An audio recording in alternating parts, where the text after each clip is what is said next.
It's time for Levack and Goz to answer the question, why? Why?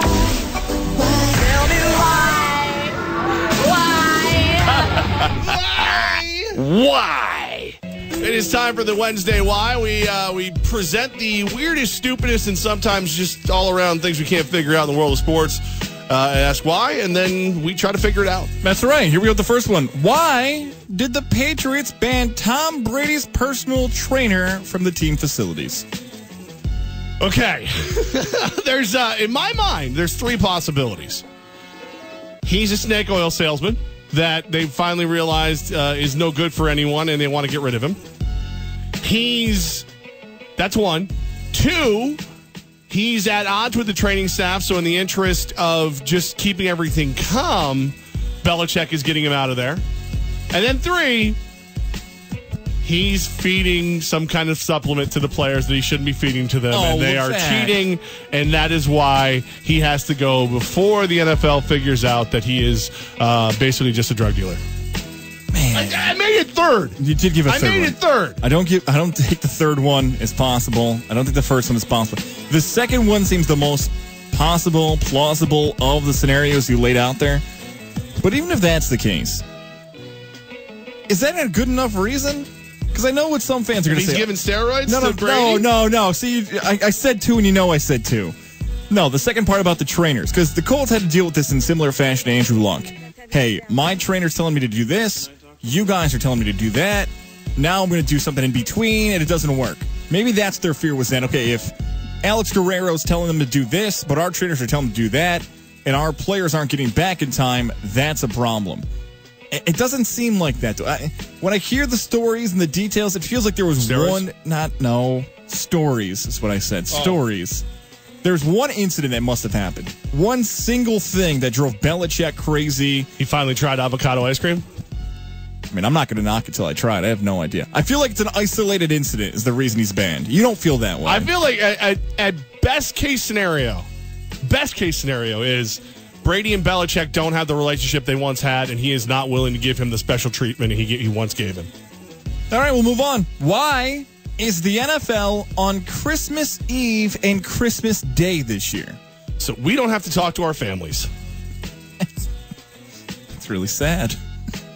The reason I bring that up, not because I don't like football, it's because everyone, like the great narrative of the past 2.5 years has been, the NFL ratings are down. The NFL ratings are down. Less people are watching football. I've got an idea.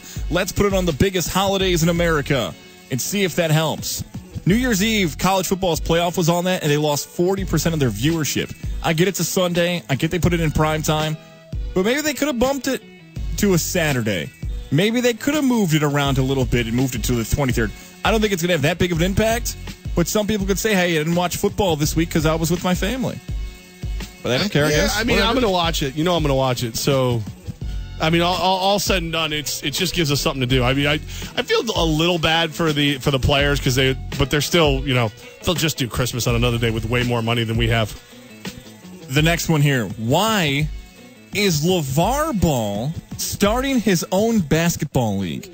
According to reports, Lavar Ball plans on starting his own league for high school graduates. So Lavar Ball, whether it's going to be called the Big Baller Brand, he said it's going to be called the Junior Basketball Association, where he's going to have it fully funded by his Big Baller Brand, where he plans to pay the lowest ranked player a salary of $3,000 a month and the best player $10,000 a month. He's looking for 80 players to fill the 10 teams that will seek to be playing games in NBA arenas in LA, Dallas, Brooklyn, and Atlanta. That's the backstory. What do you make of Lavar Ball making his own basketball association? You say it's going to be high school kids or just out of high school kids? High school graduates. So we're talking about almost like, I guess the best way I can compare it to is like juniors in hockey without getting paid. So the level between high school and college, but you get paid instead of not doing that. Or is it one of those where, you don't want to sit out for a year? You don't want to go to Europe for a year? You don't want to go to college? Come play for me. I'll give you $3,000 a week. Yeah. Now we're talking about it. Now, yeah. I know what Twitter and social media is saying right now. They're saying, LaVar Ball doesn't care about the education of the student athlete. LaVar Ball doesn't. Nobody cares about the education of the student athlete. Let's not act like that's all of a sudden a thing now. 1 year in college does not a student athlete make. 3 months is basically what it's come down to. Right. That fall semester, and if you're not going to class your spring semester, like Ben Simmons and others, what are they going to do? Throw you out of a school you're not going to anyways? I know people want to crush LaVar Ball, but the reason why he's doing this is there's going to be a market of players who do this. I wouldn't be stunned if in the next 24 months, a top-tier recruit that you're talking about says, I'm not going to LSU. Right. I'm not going to Duke and sitting on the bench. I'm going to go play in LaVar Ball's league and make money and call me when the NBA's ready for me. I thought this was going to happen sooner. LaVar Ball might... I don't know why I always take his side, but there's certain ideas that he sees. This is not stupid. This is not a stupid. This is basically paid AAU. You know, paid AAU. Yes, yeah. No, that's really what it is. Paid AAU, and someone say, "Hey, I want to go play in college. I want to get my education." That's fine, but where's that money going? And if you can't get in the developmental league, this is still. I mean, it's. I don't think it's as easy as he probably thinks it is, but man, like you said, all it's going to take is one or two of the big recruits to go. Yeah, no, I'm not going to Duke. I'm going to go play. Just quickly, 80 players times $10,000. That's $800,000. We're not talking about the travel expenses, ticket prices. There's a huge overhead that's going to obviously have to go into something like this. The next one. Why did Lane Kiffin sign a 10-year deal with Florida Atlantic football? Because he's got 10 years in Boca Raton, baby. I mean, you're talking about a guy who one of the big contract things in his Bama deal when he was the OC was being part of a yacht club. Isn't living in Boca Raton basically being part of a yacht club? I think so. And I mean, we don't know the stipulations, like the buyouts, the monies, the things of that yet. And I'm hoping they leak out at some point. But in all reality, if he wants to bail for a bigger program, he just will. Contracts have never meant anything to him in the past. So, you know, when you're willing to walk away from a contract, what's the difference between 4 and 10? Yeah, good for Florida Atlantic. He signed it because they offered it to him. That's basically the reason. Yep. If anyone offers you a 10-year contract to your job and you feel pretty happy, and like Levack said there, you're getting a beautiful place to live, yeah, take it. And if somehow your next employer gets you out of it, they get you out of it. Maybe it's not so bad of a thing there that Lane Kiffin and the overall college decided to do. I got one more for you here. Why is Marlon Mans a thing? Why is Marlon Mans? I can't believe I'm even bringing him up for a second time on this show. Joe Hennessy, who tweets to us sometimes, tweeted at us and said, look, he understands why we don't like Marlon's Man, but he heard him on a different show, a different thing, and he said that Marlon's Man actually made some good points. Look, that's highly possible. He's a season ticket holder. He hasn't renewed his season tickets yet. I just don't, like when I don't think that there's a lot of people willing to actually hear out what's going on here. And if Jeter's going to sit in front of you, do the town hall meeting, at least it shows that he's accountable to his fan base.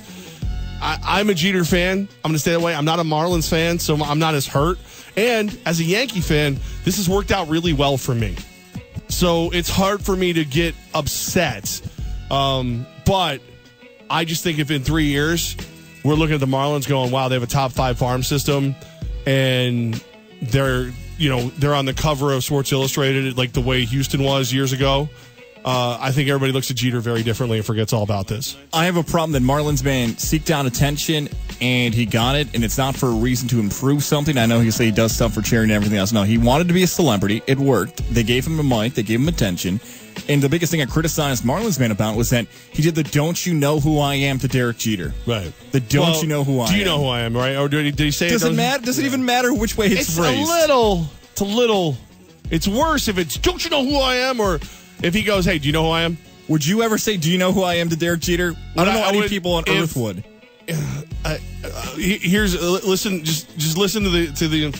Here, let's do this. Listen to the inflection real quick. Hey, do you know who I am? Do you know who I am? Do you know who I am? You know what I mean? Like, I hear the difference. Like, hey, just. I mean, is it really relevant? Like, did he have to do it? No, he could have just went, Jeter. I don't know what his real name, Paul, whatever his name. I can't remember what his real name is. Hey, my name is Jim. I'm a season ticket holder. I represent the fan base in some people's eyes. Why'd you do this? That, okay, I'm 100%. I'm with you though. Like, do you know who I am? I'm Marlins man.